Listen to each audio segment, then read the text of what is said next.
Dernièrement, j'étais à un enterrement et un homme est venu me voir et disait « Monsieur le pasteur, merci, c'était très intéressant. Tu sais, je ne veux pas que ce soit intéressant ce que je prêche et je ne veux pas non plus que ce soit intéressant ce que je prêche. Ça ne m'intéresse pas, mais je veux quelque chose. Quand je prêche, je veux que les gens se posent la question « Dieu, est-ce que tu me parles à moi ?» Tu comprends la différence? Pas une prédication intéressante, mais j'aimerais que Dieu, cet après-midi, parle à des personnes et que les personnes puissent dire « Waouh, cet après-midi, Dieu m'a parlé et ça, c'est mon souhait. » Est-ce que tu es là aussi parce que tu as soif de Dieu qui te parle? Cet après-midi, j'aimerais parler de ce que Dieu m'a mis sur le cœur. Et j'aimerais vous parler de la prière. Peut-être qu'il y a des personnes qui disent « Oui, je connais déjà, mais je ne crois pas que tu connaisses tout. » Parce que moi aussi, j'en sais qu'un petit peu. Mais le plus important, j'aimerais commencer comme ça pour ceux qui sont là et qui disent « Oui, j'aimerais vraiment avoir une vraie onction de prière. Quelque chose que Dieu pose sur toi, que tu ne restes pas en bas, mais que tu montes tout en haut. Est-ce que tu veux avoir cela ? » Si tu veux devenir un vrai intercesseur, il faut que tu apprennes quelque chose. Il faut que tu apprennes à mourir. Oh. Tu sais, si tu n'apprends pas à mourir, tu ne seras jamais un vrai intercesseur et tu n'auras jamais une vraie onction de prière. Avoir une onction de prière, un manteau prophétique. Mourir signifie tu n'as plus de volonté, plus d'opinion, tu n'as plus de théologie. Tes sentiments ne t'intéressent plus, tes problèmes non plus. Tout est parti. Il n'y a plus rien. Est-ce qu'on peut vivre cela? Tu sais, les gens pas croyants apprennent cela. Ils font de la méditation. Méditer signifie on devient tout vide, on enlève tout. Et nous, les chrétiens, on est comme des petits-enfants. On dit « Oh, je veux avoir ceci, cela, ceci, cela. » Ça, c'est pas mourir. Mourir signifie lâcher prise. Tu n'as plus de volonté, tu n'as plus de problème, tu n'as pas d'opinion, mais tu n'as que en toi, ce que Dieu pose en toi. Ça, ce sont des vrais intercesseurs. Je vous donne un exemple où c'est presque les mêmes. Il y a un certain temps, la nuit, je sentais que je devenais malade. Le matin, je me réveillais. Je ne sais pas si c'était 7h30 ou 8h, et j'avais la fièvre, la tête était complètement fermée, la gorge prise, j'allais pas bien du tout. Et je te dis, je suis un très mauvais malade. Je sais gémir. Si vous ne croyez pas, demandez mon épouse. Je suis un très mauvais malade et j'aime pas être malade du tout. Peut-être qu'il y a des gens qui aiment, je ne sais pas, mais moi, j'aime pas du tout.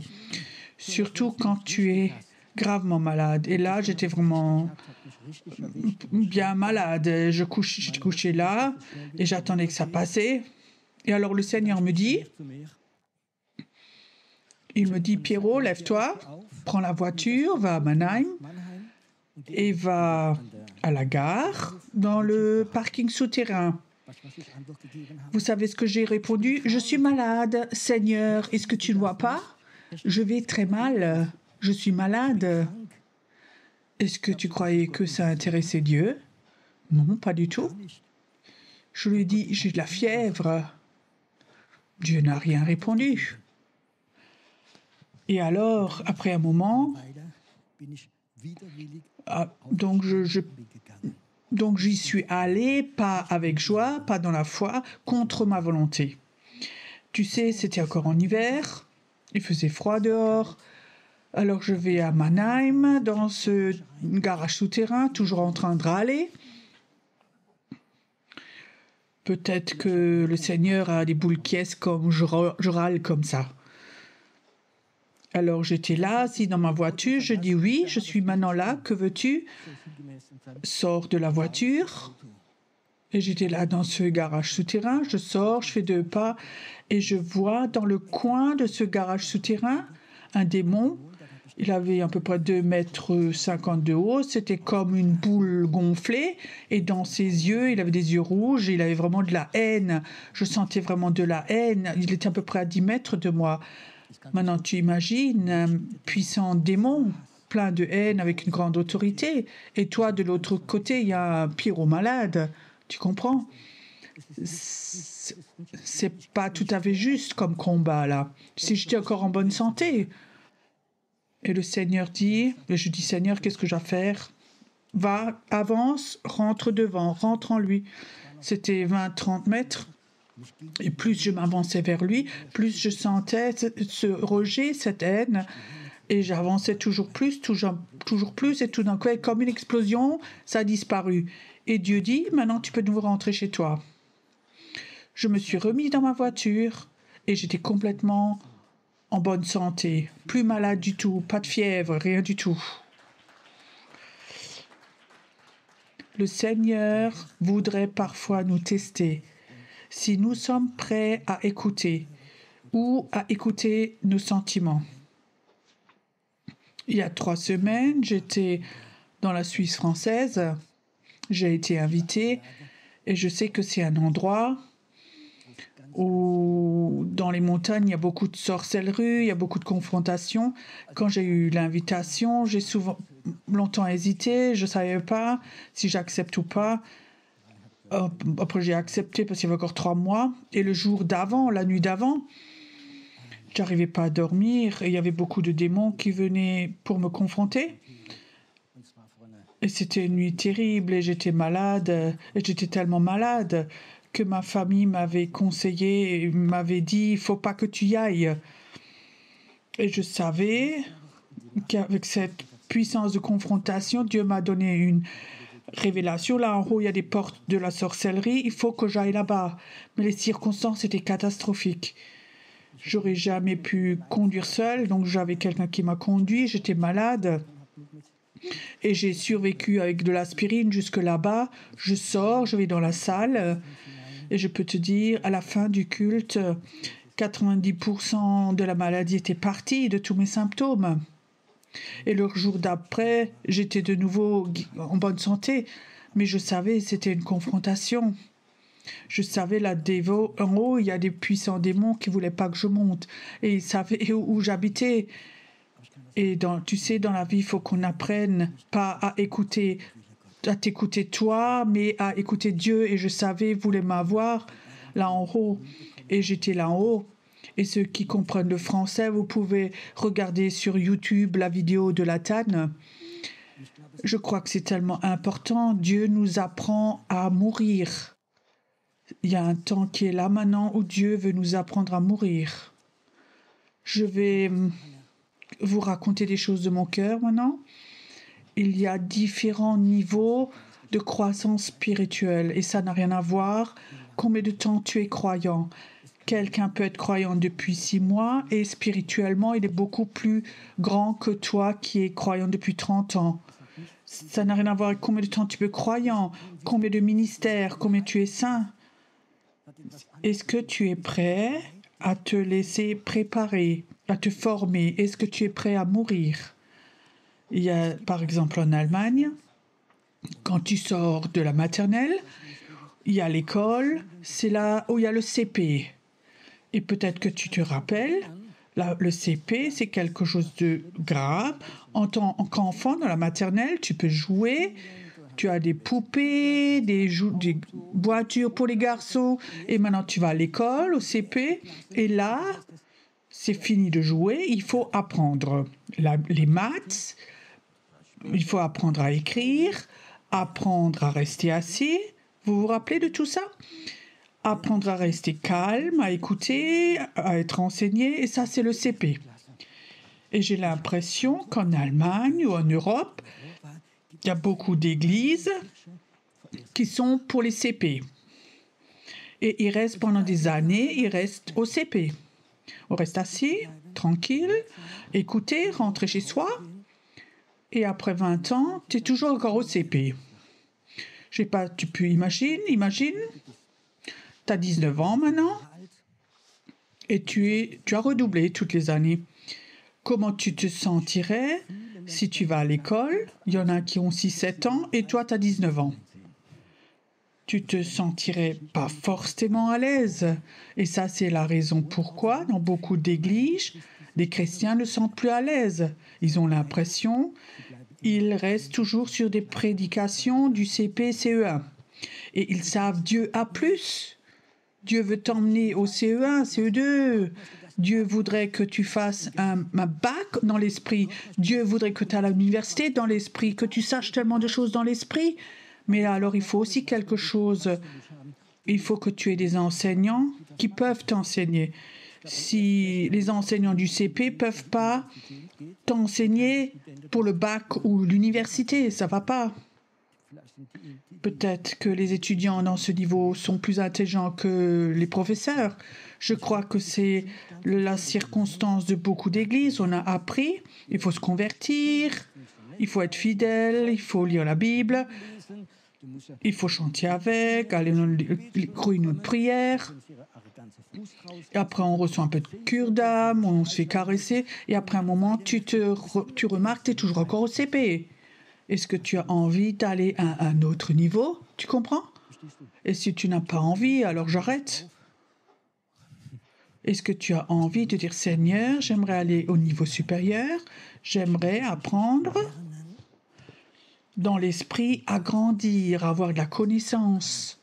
Je crois qu'il y a un esprit de révélation, il veut nous amener plus haut. Moi, je suis quelqu'un qui était encore chez les militaires, j'étais parachutiste et j'étais dans une section, en allemand on dit commando, c'est une section spéciale où on faisait des choses dangereuses. Et alors, ce n'est pas au niveau pédagogique du CP, mais c'est beaucoup plus haut. Et je sais encore, par exemple, je donne juste des exemples, le deuxième jour, il y avait un trou avec 4 murs en béton, 2 mètres de large, 2 mètres 50 de haut, de profond, et le sergent t'a jeté dedans. Et moi, en tant que parachutiste, c'était pas grave, t'atterris là en bas, et alors il te dit, dans 3 heures, c'est le repas de midi, on se revoit. Et tu peux pas monter, t'as pas d'échelle, t'as rien du tout. Maintenant, il faut que tu apprennes de sortir de ce trou-là. Tu comprends? Alors, il y a des gens, ils aiment... Il y en a qui deviennent dépressifs, ils sont par terre, ils pleurent, tout, mais ça ne gêne pas le sergent. Et il dit, si tu ne réussis pas à sortir pour midi, bah, tu auras le repas du soir. Tu sais, moi, je peux te dire 99% ont appris à sortir de ce trou. Tu peux apprendre, comme si un mur est plus grand que toi, tu peux apprendre à marcher au mur et à monter. Chez les militaires, cette section, ils apprennent à développer la volonté des personnes. Au CP, ça n'existe pas dans les églises. Alors, il y a ceux qui font de la cure d'âme, le pasteur, il te caressait, c'est tout, quand il y a des problèmes. Il y a des chrétiens qui tombent 50 mois dans le trou et 50 fois, on les ressort. Moi, je peux te dire, moi, j'ai appris, quand quelqu'un est nouveau converti, il tombe dans le trou, on lui tend la main, on lui apprend à sortir. Tu le fais 1 fois, 2 fois. Et la 3e fois, je dis, Seigneur, est-ce qu'il est prêt? Oui. Et je dis, écoute, il faut que tu sortes tout seul maintenant. Tu peux prier, tu es enfant de Dieu. Dans la Bible, il est écrit, si tu es enfant de Dieu, tu as toute puissance d'être enfant de Dieu. Sors de ton trou, combat. Pas toujours y aller et sortir et l'aider, mais apprends à sortir de ton trou, apprends à être quelqu'un qui surmonte les problèmes. Amen. À l'époque, les gens me disaient, Pierrot, tu es nouveau converti, les bébés chrétiens sont tellement mignons. Et bien avec les collaborateurs, tu es tellement dur. Tu sais, quand tu as des collaborateurs, ils veulent qu'on les traite comme des bébés. Oh, toi le pauvre, alors ils vont jamais avoir la toute-puissance. Et maintenant, j'étais chez les militaires, ça j'ai appris. Chez les militaires, on avait autre chose. Il y avait une tour, 8 à 10 mètres de haut et 1,50 m de large. Et en bas, il y avait une toute petite porte en bas de cette tour en fer. Donc le sergent mettait 6-7 personnes là-dedans et il fermait à clé. Il a dit, quand vous êtes en haut, vous aurez le repas. Maintenant, tu es en bas, 7, 8 personnes, et la tour devient de plus en plus étroite. Et maintenant, comment sortir? Alors, il y a des gens, ils sont disputés, criés, et d'autres, ils se sont mis ensemble et ils ont appris comment est-ce qu'on peut sortir ensemble de cette tour en haut par ce trou. On s'aide ensemble, on se soutient. Donc, tu n'as pas de chance de sortir autrement que de s'aider. Les chrétiens doivent de nouveau apprendre comment, dans les situations, on réagit. Comment tu réagis quand tu sais que quelqu'un t'a maudit, que tu sais il y a une oppression dans ta maison, ou tu sais un de tes enfants régulièrement est malade. Comment on apprend à réagir dans ces situations? Quand on te critique, on te rejette et qu'on t'accuse, ou tu n'as pas fait de faute, comment est-ce que toi tu réagis? Est-ce que tu apprends à surmonter, ou tu restes dans ton trou, tu gémis et tu attends que le Seigneur revienne, ou tu apprends à surmonter? Une de mes premières expériences que j'ai fait quand j'étais nouveau converti, mon épouse se rappelle encore bien.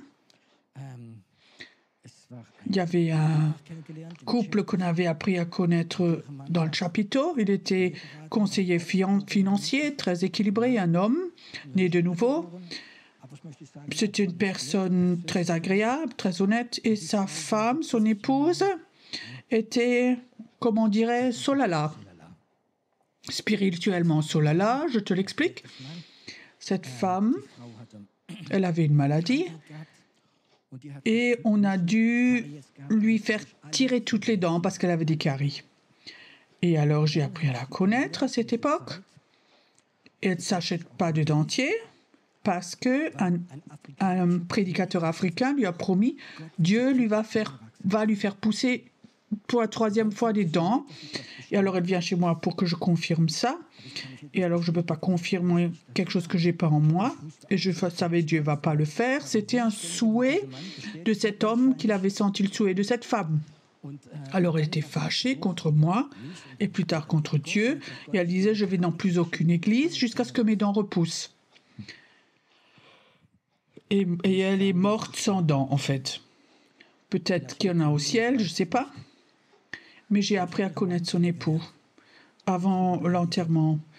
Et c'était un homme très, très sympathique. Il était ouvert dans la foi. Mais cette histoire de son épouse, tu comprends? Il disait, j'ai une femme, elle a 40 ans, elle a plus de dents, et elle ne veut pas de dentier. Elle attend jusqu'à ce que Dieu lui donne des dents. Je ne peux plus l'emmener à des rencontres de mon entreprise. J'ai honte parce qu'elle raconte ça à tout le monde. Et je peux te dire, il y a comme ça aussi beaucoup de personnes. Ils pensent qu'ils sont spirituels, mais ils ont le niveau tout en bas, de tout là en bas. Je crois que c'est important que nous apprenions spirituellement à être équilibrés et avoir une croissance spirituelle aussi. Pourquoi je vous raconte tout ça? Il y a 3 jours, l'après-midi, je voulais aller au bureau, faire des choses. J'étais déjà dans la voiture, au feu rouge, et le Seigneur dit, va pas à l'église maintenant, va à Speyer maintenant. Donc je suis allée à Speyer, au Rhin, et là-bas, Dieu a commencé, le Saint-Esprit a commencé à me parler, à dire, appelle des intercesseurs. Et je dis, comment je dois faire, appeler des intercesseurs? Et le Saint-Esprit a dit, appelle des intercesseurs.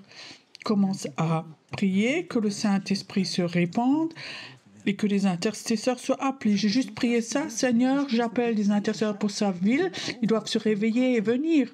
Ils doivent se réunir, je ne sais pas, mais je les appelle. Que l'appel de Dieu vienne pour les intercesseurs. Alors le Seigneur me dit, quand je suis rentrée, Pierrot, j'aimerais encore une fois, libérer une vague de l'Esprit. Le Saint-Esprit peut donner le réveil où toute l'Allemagne est touchée en une fois, mais parfois le Saint-Esprit, comme ça, peut donner des vagues de l'Esprit que nous avons déjà une fois vécues dans le temps de Toronto. Et après, j'aimerais libérer une vague de l'Esprit, mais je peux que la libérer quand des intercesseurs la prient, l'appellent pour qu'elle descende.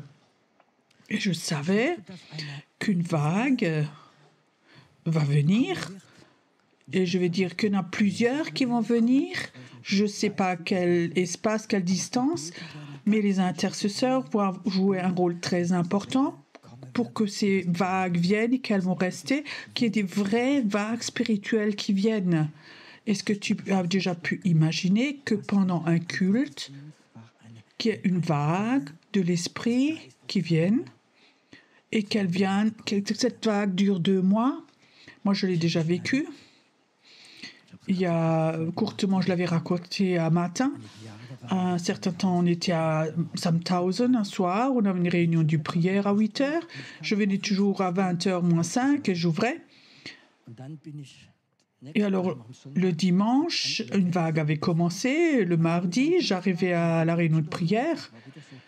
Il y avait c'était plusieurs minutes avant 8 heures, avant 20 heures, et tout d'un coup, devant la porte, il y avait plein de monde. Et je pensais, oh, ma montre restait... elle s'est arrêtée. Est-ce que je suis en retard? Non. Il n'était pas encore 20 heures, mais c'est tous devant la porte et ils louaient Dieu, et ils adoraient.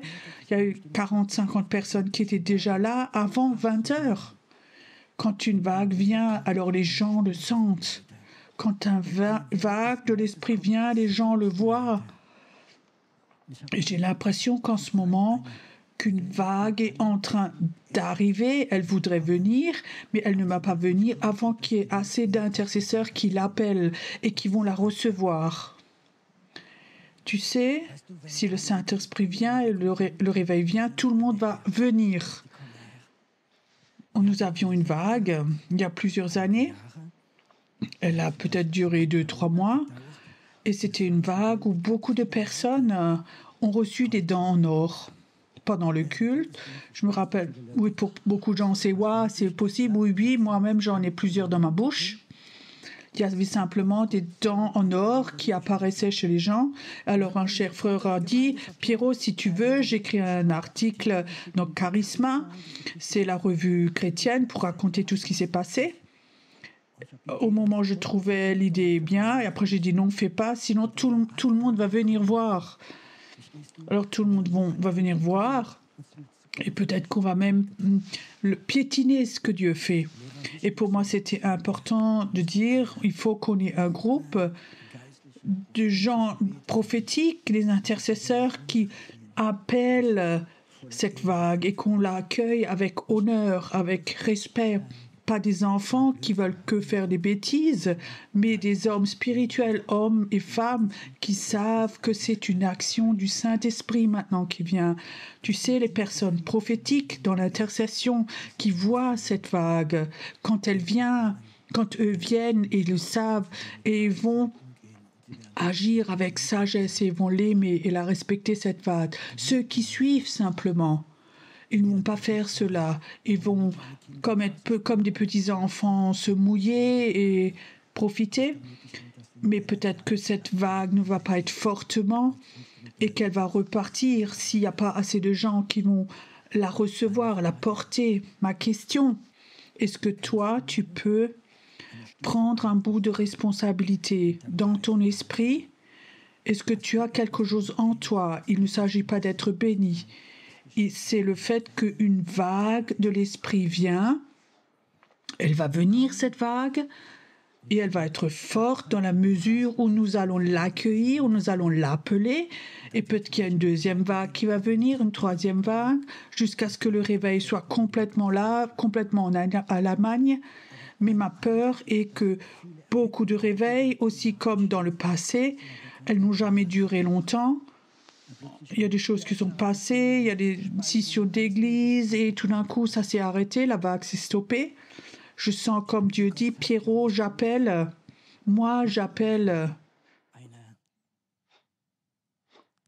un groupe de personnes, d'hommes et de femmes qui sont prêts à appeler cette vague et à la recevoir, à la porter. Et comment je veux dire, si cette vague de l'esprit vient, qui sont prêts à dire, c'est pas seulement pour être béni, mais je sens en moi cette mission sainte de protéger cette vague, de ce que Dieu fait, de le protéger et pas juste prendre pour être béni, mais cette vague va peut-être durer courtement et être petite ou pas venir et après elle va repartir. Je sentais dans mon esprit que Dieu dit, j'appelle des intercesseurs. J'appelle des intercesseurs qui sont prêts à mourir. Des intercesseurs qui sont prêts à dire, il ne s'agit pas de moi, de ma santé, de mon mariage, de ma famille ou de mes finances. Il s'agit que du royaume de Dieu. Moi, j'aimerais être comme ça, une personne qui s'aime pour le réveil et j'aimerais la porter. J'aimerais avoir cette responsabilité, une responsabilité sainte, comme un manteau sur toi qui dit « Seigneur, tu m'as appelé ». Je veux être une personne comme ça qui appelle le réveil et cette vague et qui va la protéger. La vague va être anéantie s'il n'y a que des gens du CP. Vous comprenez ça? Que des gens qui veulent des caresses, la cure d'âme, qui viennent que pour avoir un partenaire ou d'autres motivations. Le temps est fini maintenant. J'ai l'impression que Dieu dit, il y a un nouveau niveau qui va venir, qu'on ne connaît pas, où moi aussi je veux rentrer, et cette vague est en train d'arriver. J'aimerais que cet après-midi, vous transmettre cet appel de Dieu. Il ne s'agit pas d'être béni. Il s'agit d'entendre cet appel de Dieu. Au début, j'ai dit il ne s'agit pas d'une prédication intéressante, mais j'ai à cœur que tu entendes. Est-ce que Dieu te parle à toi? Je ne veux pas t'impressionner par la rhétorique ou te manipuler. J'aimerais que tu apprennes à entendre Dieu. Et à demander, Dieu, est-ce que c'est toi maintenant qui me parles à moi? Est-ce que tu me parles à moi? Est-ce que c'est ma mission à moi de faire cela? Si tu as encore des doutes et tu sens cet appel de Dieu, alors je te dis, n'aie pas peur pour toi-même, parce que la Bible dit, cherche d'abord le royaume de Dieu et je te donnerai tout le reste, tout ce que tu as besoin. Un vrai intercesseur prie très très peu pour lui-même. Un vrai intercesseur a appris d'éteindre ses prières pour lui-même parce qu'il sait très bien Dieu va lui donner, il va tout te donner ce que tu as besoin pour toi, il va le faire. Il faut juste que tu cherches le royaume de Dieu. Cherche d'abord le royaume de Dieu. Je le dis encore une dernière fois, Dieu appelle ici, mais aussi ceux qui sont à la maison, ceux qui écoutent maintenant. Au moment où tu écoutes maintenant, éprouve ton cœur. Est-ce que Dieu te parle à toi? Et si Dieu ne te parle pas, alors je te dis, oublie tout. Mais si Dieu te parle à toi, alors donne-lui une réponse et dis, Seigneur, je suis prêt, peu importe ce que ça coûte, je suis prêt aussi à mourir. Mais j'aimerais faire quelque chose, j'aimerais que cette vague vienne, celle que tu as promis, celle que toi tu as promis, celle qui est en route, ce qui est en train d'arriver. Je veux pas qu'elle passe juste et que personne ne la reçoive. J'aimerais l'appeler, j'aimerais avoir une responsabilité pour cette vague. J'aimerais être un intercesseur ou un intercesseur prophétique. J'aimerais, dans l'esprit, voir cette vague. Cet après-midi, peut-être, on a peut-être senti déjà que cette vague venait, mais je peux te dire, elle va devenir de plus en plus forte et plus forte. Je prie que Dieu touche tes yeux spirituels, que tu ne vois plus que tout ce qui est chaotique dans ton pays, dans la politique et tout. C'est pas important quel parti gagne. C'est tellement important que le plan de Dieu se réalise. Est-ce que tu peux, dans l'esprit, voir comme une vague de Dieu est en train d'arriver? Est-ce que tu peux le sentir dans ton esprit? Est-ce que tu as une joie en toi? Peut-être tu pries depuis longtemps pour cela. Est-ce que tu as une joie cet après-midi? Si une vague venait, et elle va venir. Elle va venir. Écoute, si tu es là, Et dans l'esprit, tu peux la sentir qui vient, tu le sens. Alors élève simplement tes mains vers Dieu, comme signe que tu veux, comme signe, je veux voir le réveil. Je veux que la vague vienne. Je veux la prier, la faire descendre. Je veux la porter. Je veux avoir un bout de responsabilité. Je veux être un paraspirituel pour cette vague qui va venir. Reçois maintenant. Reçois maintenant. Que tu puisses la voir dans l'esprit. Elle va venir. Reçois. Reçois. Apprends à voir dans l'esprit. Apprends à voir dans l'esprit. Reçois maintenant. Apprends à voir dans l'esprit. Que Dieu t'ouvre les yeux. Que Dieu ouvre tes yeux maintenant dans l'esprit.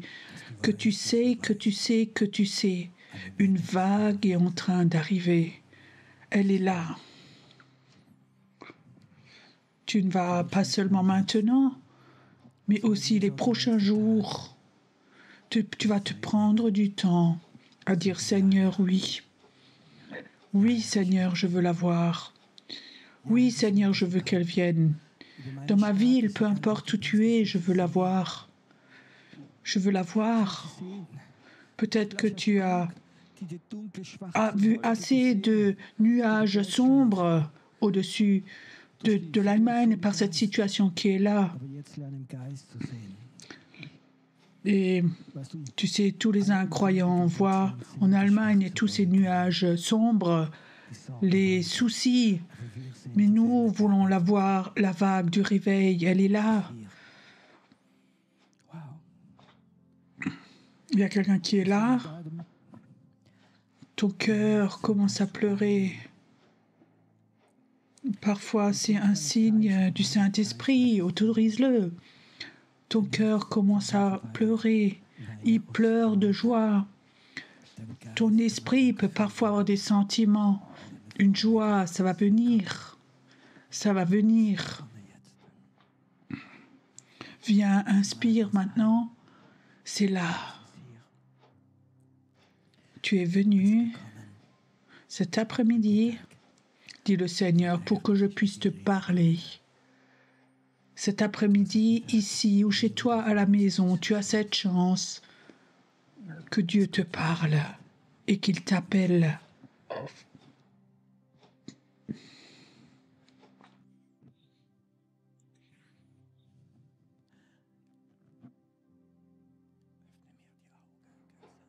J'aimerais aussi maintenant qu'on entende ce chant. Ouvre-moi les yeux. Je veux voir Jésus. Et certains dans l'esprit vont voir ce nuage, ce Jésus. Et pendant ce chant, si tu es là, et tu peux voir, parce que Jésus t'ouvre les yeux, alors pendant ce chant, viens devant.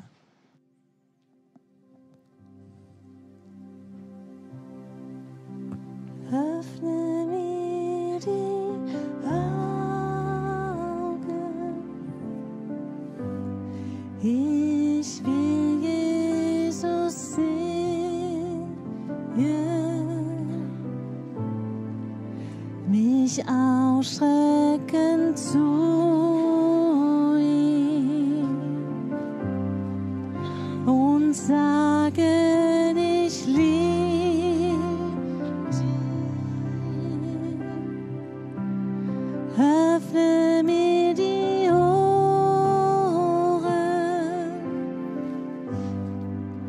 und hilf mir zu hören.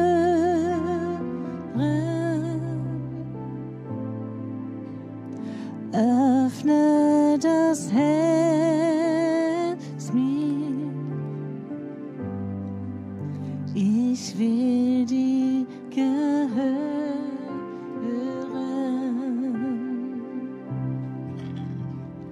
Öffne mir die Augen.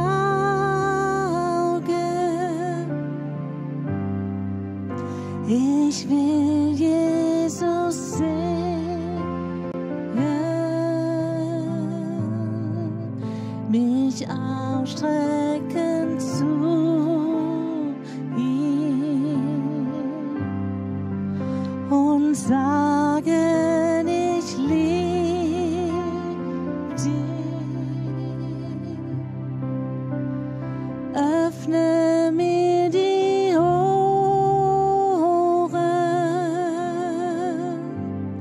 und hilf mir zu hören.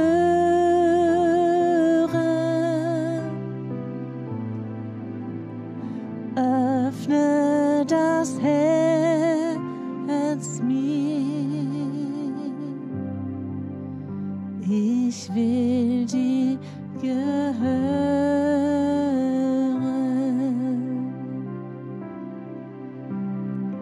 Öffne mir die Augen.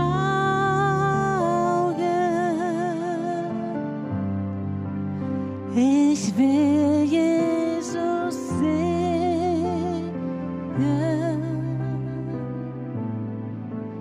mich ausstrecken zu ihm und sagen, ich liebe dich.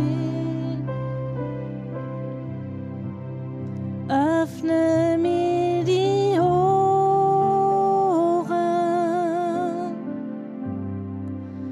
und hilf mir zu hören.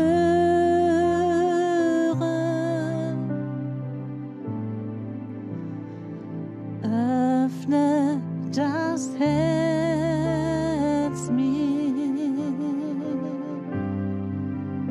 Ich will dir gehören. Et Père, je prie que tu donnes un manteau de prière prophétique à certains hommes, certaines femmes ici devant, pour qu'ils apprennent à aller de façon toute nouvelle dans l'esprit quand ils prient. Qu'à chaque fois que le Saint-Esprit vient, quand ils prient, qu'ils voient dans l'esprit cette vague et qu'ils la reçoivent, qu'ils l'accueillent. Père, emmène-le dans le surnaturel. Nos yeux sont devenus tellement aveugles à cause des circonstances, parce que nous n'avons plus cru, parce que nous avons lu le journal. Laisse-nous recevoir du Saint-Esprit. Laissons-nous remplir de lui. Tu rentres dans un temps nouveau. Tu rentres dans un nouveau temps où Dieu va t'utiliser. Où Dieu va t'utiliser. Tu vas rentrer dans un nouveau temps. Inspire profondément.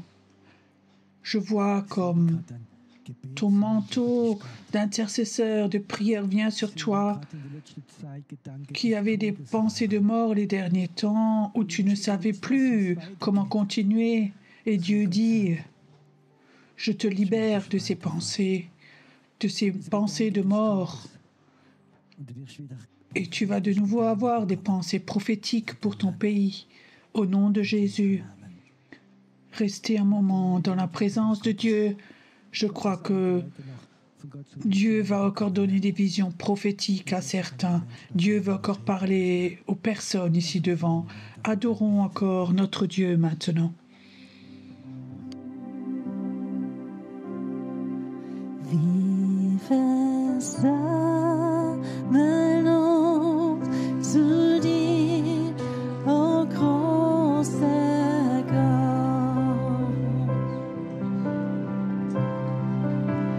Wir versammeln uns zu dir, o großer Gott.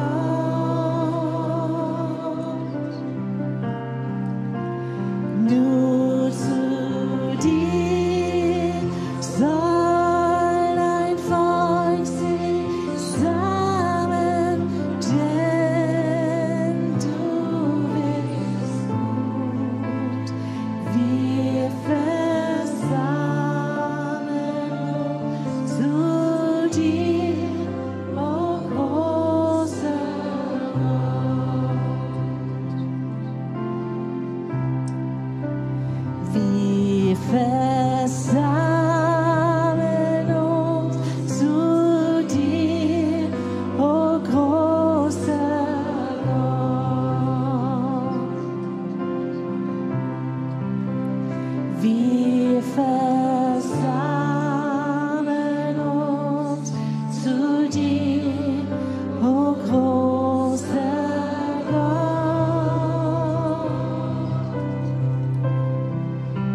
Du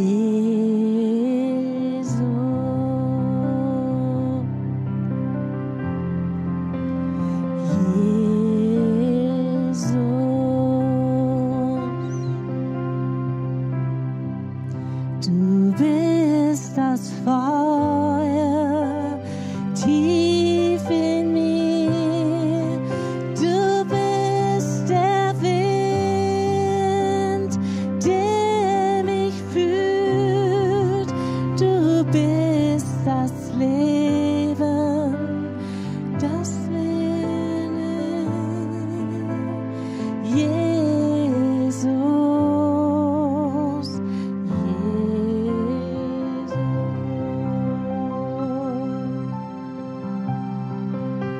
Du bist das Feuer tief in mir. Du bist der Wind, der mich führt. Du bist das Leben und mein Ziel, Jesus.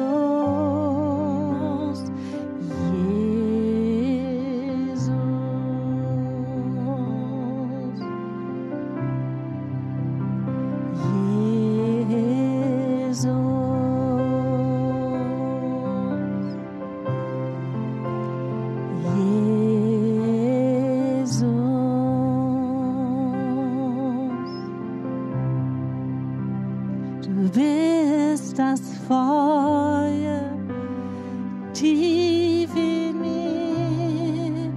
Du bist der Wind, der mich führt. Du bist das Leben und mein Ziel, Jesus.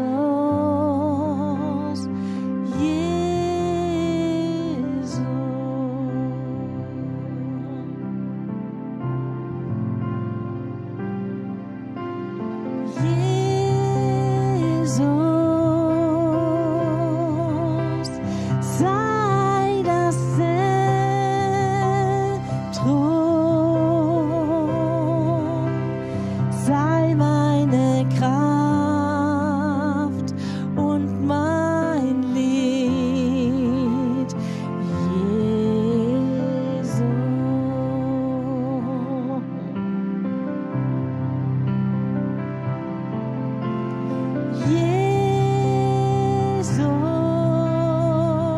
Jesus, sei meine Hoffnung,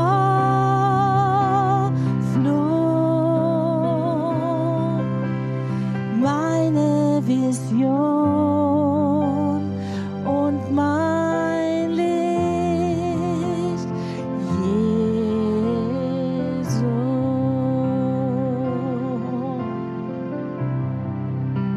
Sei das Feuer tief in mir, sei der Wind, der mich führt, sei das Leben und mein Ziel,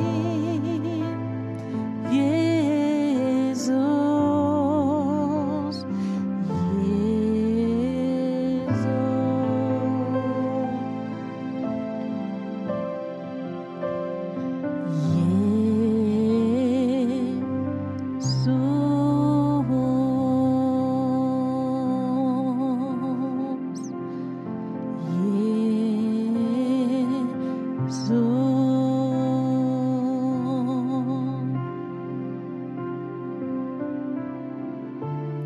Mehr Liebe, mehr Gram, mehr von dir in mir. Mehr Liebe, mehr Kraft, mehr von dir in mir. Ich will dich anbeten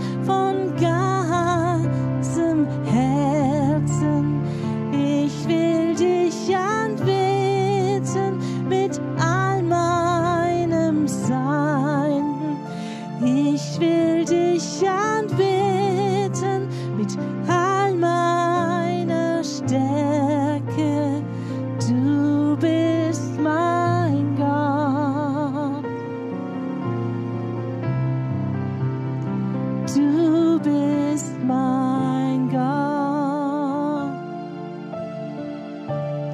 Mehr Liebe, mehr Kraft, mehr von dir in mir. Mehr Liebe, mehr Kraft, mehr von dir in mir. Ich will dich anbeten von ganzem Herzen. Ich will dich anbeten mit all meinem Sein. Ich will dich anbeten mit all meiner Stärke. Du bist mein Gott. Du bist mein Gott. Denn du bist mein Gott. Du bist mein Gott.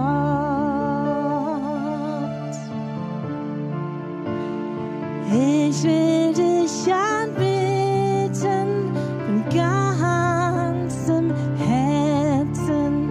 Ich will dich anbeten mit all meinem Sein. Ich will dich anbeten mit all meiner Stärke. Du bist mein Gott.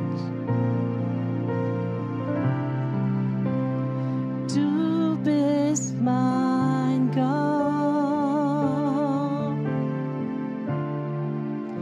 Denn du bist mein Gott.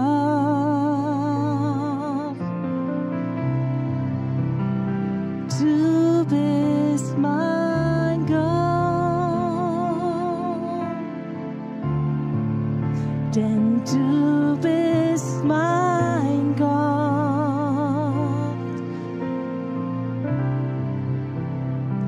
Du bist mein Gott.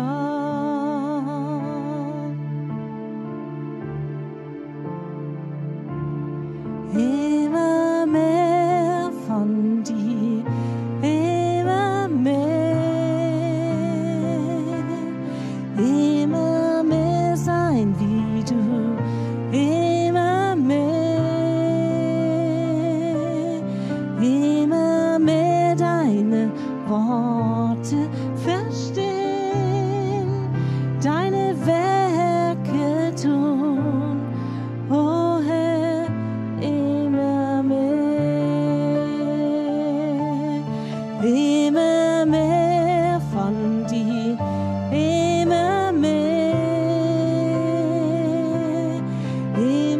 mehr sein wie du, immer mehr deine Worte verstehen, deine Werke tun, o Herr,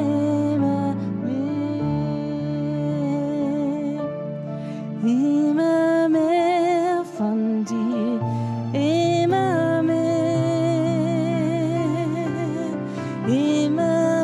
sein wie du, immer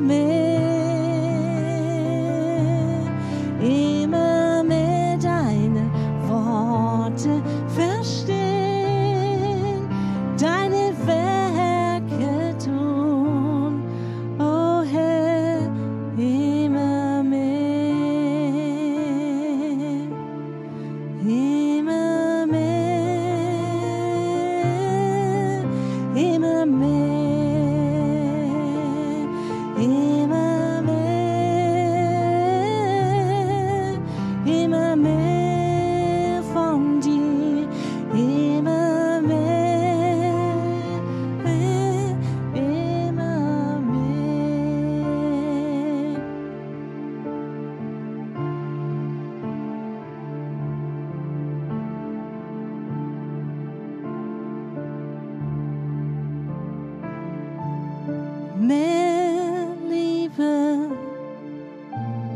mehr Grab,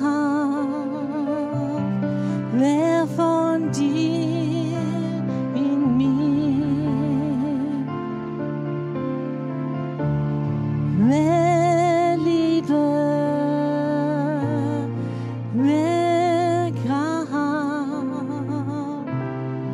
mehr von dir in mir.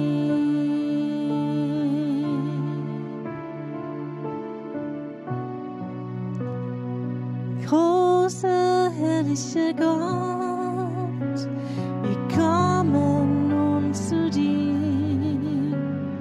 Großer, herrlicher Gott, wir beugen unsere Knie.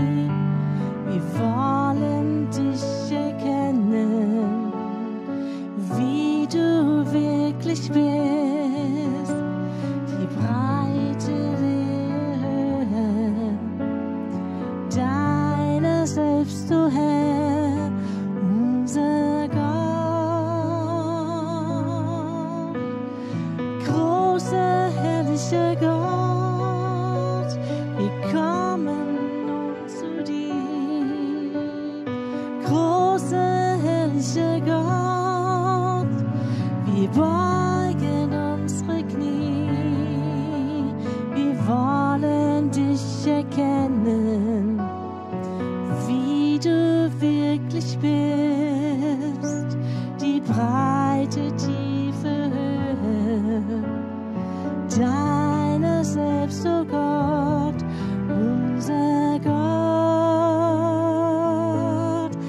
Deine unfassbare Liebe, die mein Denken übersteigt, will ich immer mehr erfassen und in ihr verwurzelt sein. All mein Denken, all mein Wollen soll auf dich gerichtet sein. Deine Fülle will ich haben, dich erkennen, wie du bist, so wie du bist.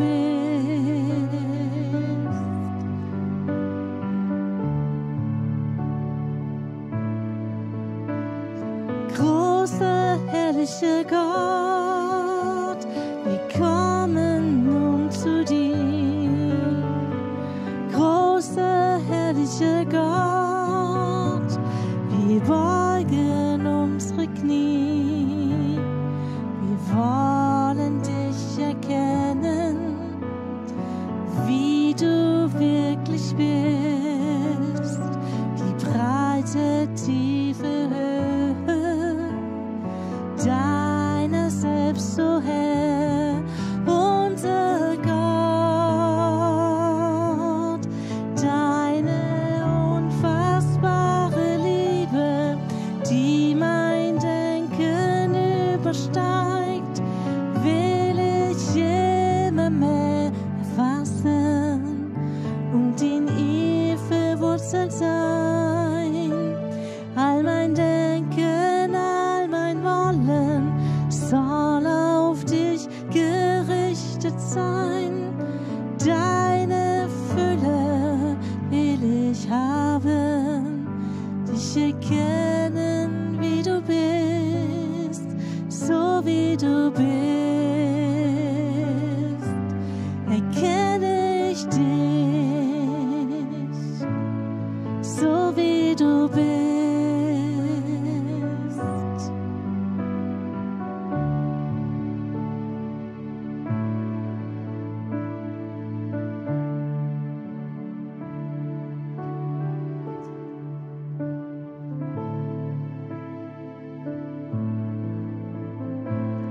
Wie ist deine Liebe tief, dass ich niemals sie begreif. Sie ist viel zu hoch für mich. Sie ist unermesslich.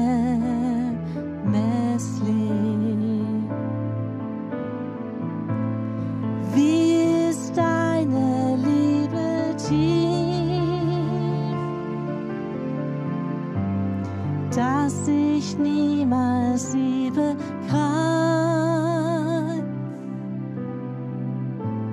Sie ist viel zu hoch für mich.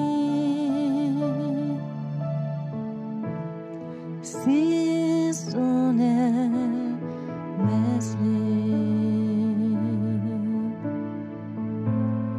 Wie ist deine Liebe tief,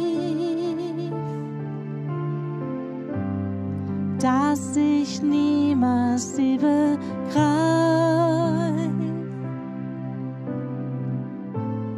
Sie ist viel zu hoch für mich. Sie ist unermesslich.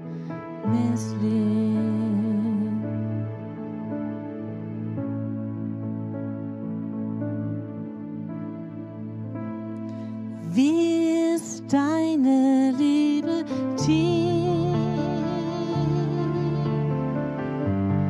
dass ich niemals sie begreife.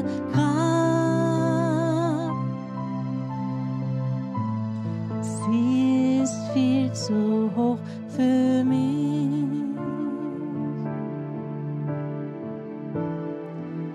Sie ist unermesslich.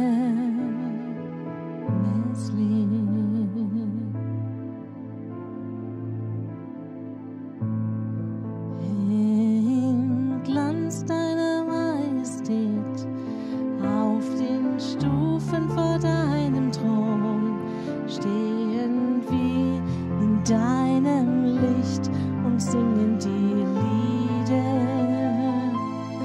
Im Glanz deiner Majestät, auf den Stufen vor deinem Thron, stehen wir in deinem Licht und singen die Lieder.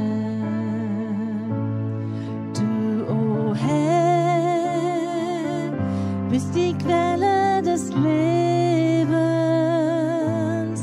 und von dir leben wir.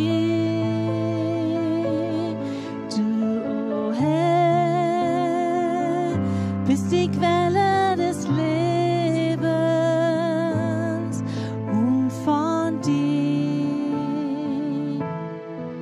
leben wir. Im Glanz deiner Majestät, auf den Stufen vor deinem Thron, stehen wir in deinem Licht und singen die Lieder. Im Glanz deiner Majestät, auf den Stufen vor deinem Thron, stehen wir in deinem Licht und singen die Lieder. Du, o Herr, bist die Quelle des Lebens und von dir leben wir.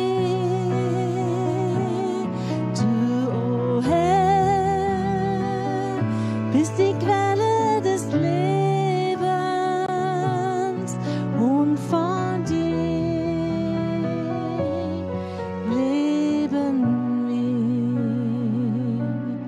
Du, o Herr, bist die Quelle meines Lebens und von dir leben wir. Du, o Herr, bist die Quelle des Lebens und von dir leben wir. Herr, im Glanz deiner Majestät, auf den Stufen vor deinem Thron, stehen wir in deinem Licht und singen die Lieder. Herr,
bist die Quelle meines Lebens und von dir leben wir.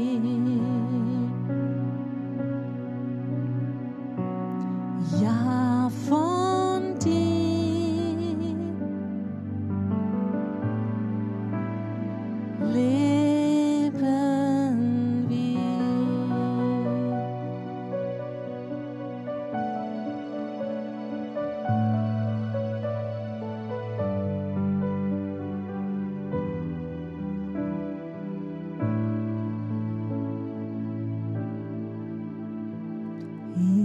Ich stehe vor dem Gnadenthron und bete an. Ich sehe den Vater und den Sohn, das Opferlamm.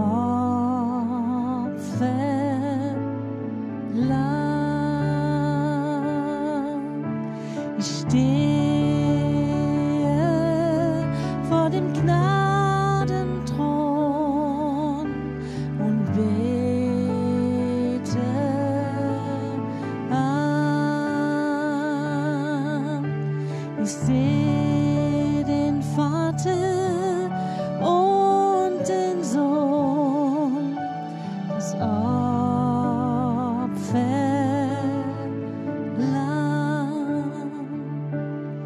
Und ich bete an, ja, ich bete an. Ich erhebe meine Hände in Anbetung, bete dich an.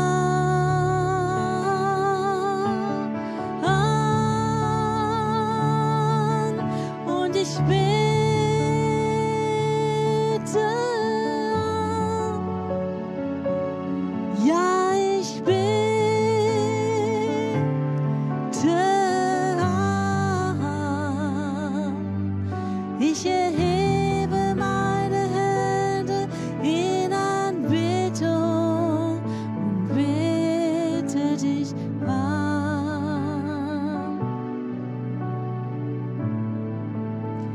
Ich bete dich an,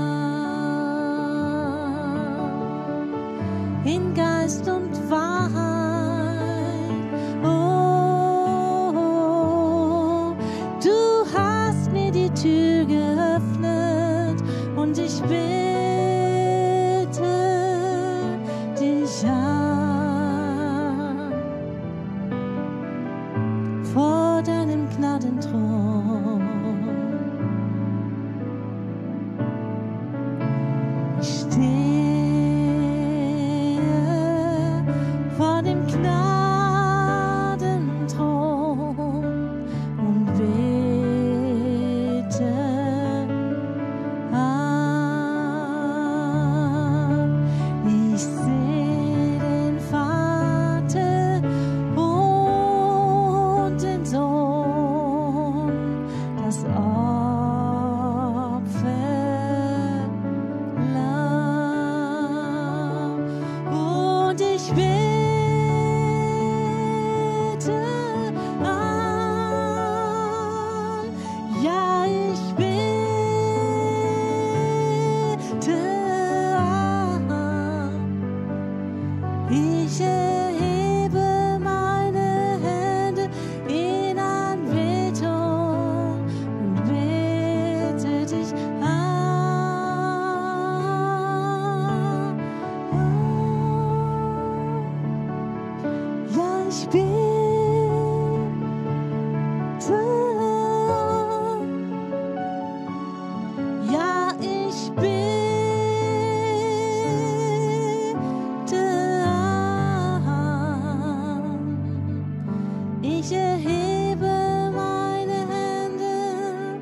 Ich bete dich an. Ich bete dich an.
Niemand sonst berührt mein Herz, so wie du.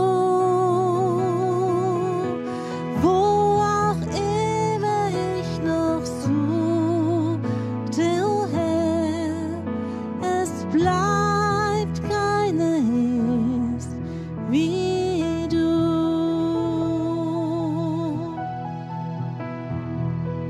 Keine ist wie du.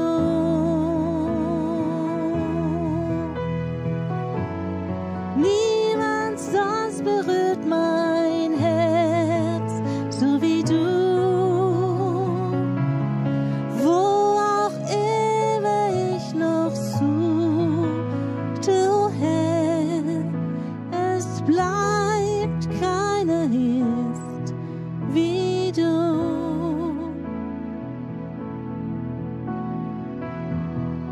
Keiner ist wie du.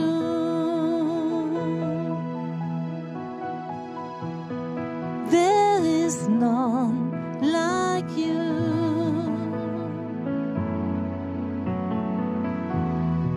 Keiner ist so wie du.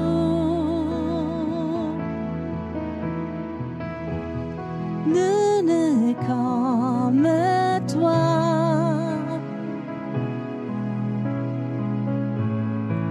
Es ist keiner so wie du.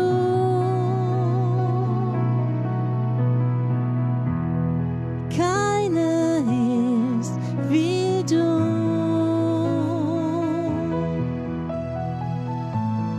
Niemand sonst berührt mein Herz, so wie du. Wo auch immer ich noch suchte, o Herr, es bleibt, keiner ist wie du. Erbarmen strömt wie ein weiter Strom, und Heilung strömt aus deiner Hand. Kinder mit Wunden sind sicher bei dir. Keiner ist so wie du. Nul n'est comme toi.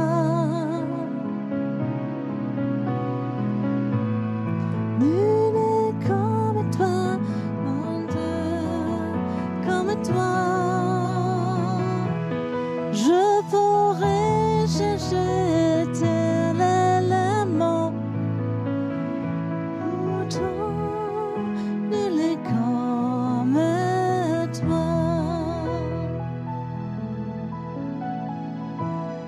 Keiner ist so wie du.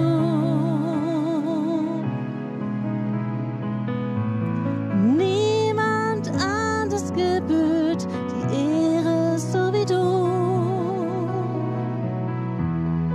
Wo auch immer ich noch suchte, o Herr, keiner ist wie du.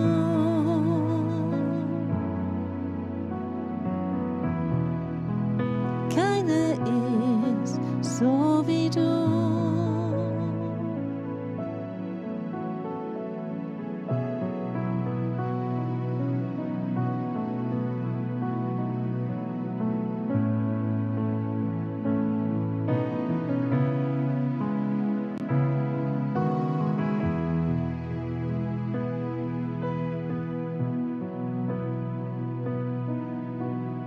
Erbarmen fließt wie ein weiter Strom, und Heilung strömt aus deiner Hand.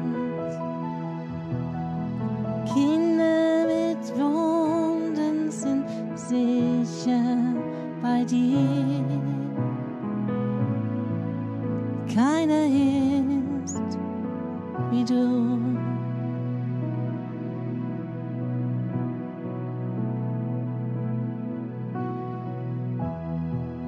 Keiner ist so wie du.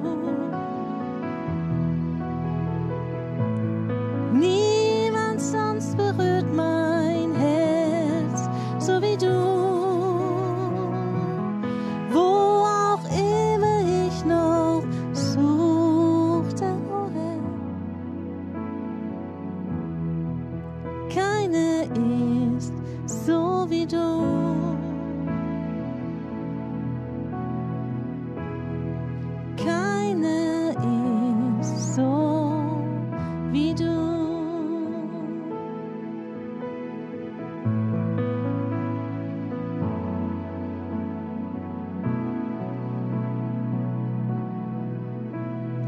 Erbarmen fließt wie ein weiter Strom.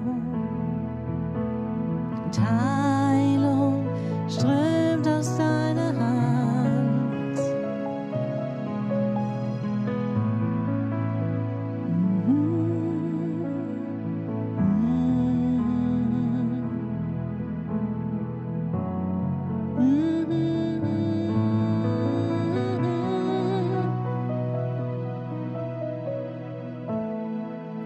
Eine Welle deines Geistes rufen wir,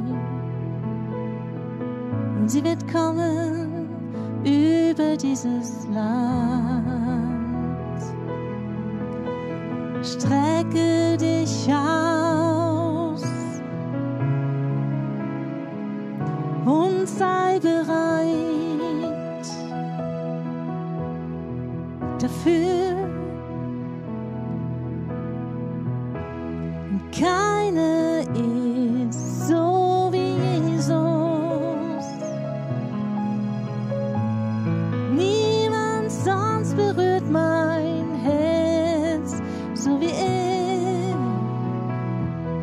Wo auch immer ich noch suchte, oh Gott, es bleibt, keiner ist so wie du.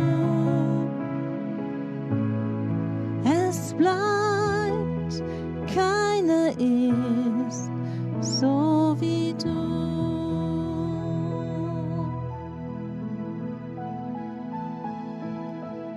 Wir wollen uns verabschieden mit dieser Welle des Geistes, mit dieser Welle der Liebe Gottes, des Erbarmen Gottes, der Heilung Gottes, der Zeichen und Wunder Gottes. Sagen wir Tschüss, Goodbye aus Heidelberg.